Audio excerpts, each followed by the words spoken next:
Hey, beautiful ladies. Let me just get this off right quick because I got cats running around. I got kids upstairs. We're going to do this. Okay. Final reason why I decided not to date men. Okay. This guy took me out on a date. He was 2 hours late, almost 2 hours late. Okay. He said it was because of traffic. So, I ignored that. We get to a bar. He proceeds to say, "Why can't you hear me? Why can't you hear me? The bar isn't loud." Mind you, the bar is so loud, we can hardly hear each other. I'm embarrassed. I'm trying to calm him down. "Why can't you hear me? Why can't you hear me?" I make a joke to the what do you call it? The bartender guy, and this guy gets so upset. "I'm only paying for one drink, blah blah blah." He takes out his phone and just proceeds to show me football games after football game. And I talk about how great Jameer Gibbs is, okay? And he gets upset and says, "No, my running back is amazing." Goes to grab a stranger, argues with me about how great his running back is. And then after it all, had the nerve to tell me, "Hey, I love your vibe. Let's do a date next time." Never saw him again. Okay. So after that, that was just the last straw. The last straw. When, Jesus. Should I keep this a short or should I do a video? I'll do both. Okay, let's keep going. So I told him, I said, I did not like the vibe. I said, "Excuse me, handsome, I did not like the vibe." Trying to be as courteous as I could.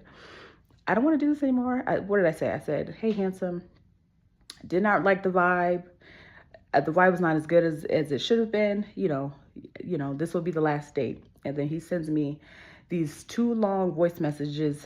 "Oh, this wasn't the bar or restaurant I wanted to take you to, and the vibe was good with me. Why wasn't I good for you?" The thing is, I'm a dope person. I'm a kind person. I treat everybody that way. Of course, I'm going to be good company. But he was an asshole. Like, he was rude. He was rude. He was giving rude. He was just rude. He even started to yell at the guy, the stranger guy who he pulled in to have the conversation about the running back. Now, the weird thing is, and some of you guys might be saying, "Okay, why did you go on a date with this guy anyway?" I'll just say this. While we were talking on the phone, very sweet, very kind, considerate, calling me. People don't show you their true colors until it's there in front of your fucking face, okay? And so that's what happened to me. So, and sometimes you got to go with the flow because he picked me up. Sometimes you got to go with the flow, and then when it's over, you be done. You just got to be done with that date and done with that person because you don't know what the fuck this person going to be capable of. Like, I could have been like, "I'm done with this date, you suck." And he could have cussed me the hell out. And that's not the type of party and vibe that I wanted. So I waited until my ass was home. And I told him kindly, "This is not the vibe I want." And that was all. So, ladies, let me know if you guys ever experienced anything like that before. I know y'all have in your dating experiences. But that was the last and final time because I've got more stories. But that was the last and final time I decided I do not want to date men anymore. I'm currently dating women. And it's been amazing. All right. I'll see y'all in the next one. Bye.